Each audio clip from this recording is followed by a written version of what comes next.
নমস্কার। আগামী ২০ থেকে ২২শে মার্চ বঙ্গোপসাগরীয় অঞ্চল এবং পূর্ব ভারতের বিস্তীর্ণ অঞ্চল জুড়ে একটা স্কোয়াল ফ্রন্ট সাম্পা তৈরির সম্ভাবনা রয়েছে। স্কোয়াল ফ্রন্ট কি?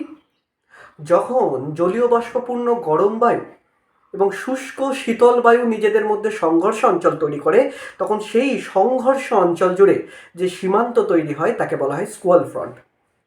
যেহেতু জলীয় বাষ্পপূর্ণ বায়ু রয়েছে যা গরম এবং অপরদিকে শীতল বায়ুরও প্রভাব রয়েছে, যার ফলে তীব্র গতিতে সেই গরম আর্দ্র বায়ু ঘনীভূত হতে পারে এবং যা থেকে সৃষ্টি হতে পারে প্রবল ঝড়ো হাওয়া, বৃষ্টিপাত, শিলাবৃষ্টি এবং বজ্রবিদ্যুৎ।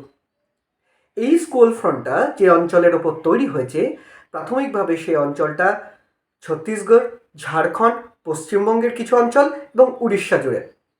পশ্চিমবঙ্গের যে অঞ্চল এটা দ্বারা প্রভাবিত হবে তার মধ্যে রয়েছে উত্তরবঙ্গের দার্জিলিং, মালদা, জলপাইগুড়ি, দিনাজপুর। এছাড়াও রয়েছে দক্ষিণবঙ্গের কলকাতা, হাওড়া, হুগলি প্রভৃতি জেলা। এছাড়াও বীরভূম, বর্ধমান এই অঞ্চলেও আমরা প্রভাব দেখতে পাবো। এছাড়া পশ্চিমবঙ্গের বাইরে ঝাড়খণ্ড, উড়িষ্যা, ছত্তিশগড় এই অঞ্চল জুড়েও এই স্কোয়াল ফ্রন্টের প্রভাব থাকবে।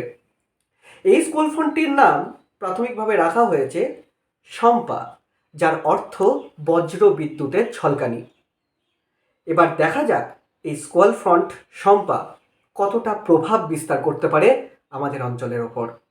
জুড়ে থাকুন বিআইয়ের সাথে আরও এমন খবর নিয়ে।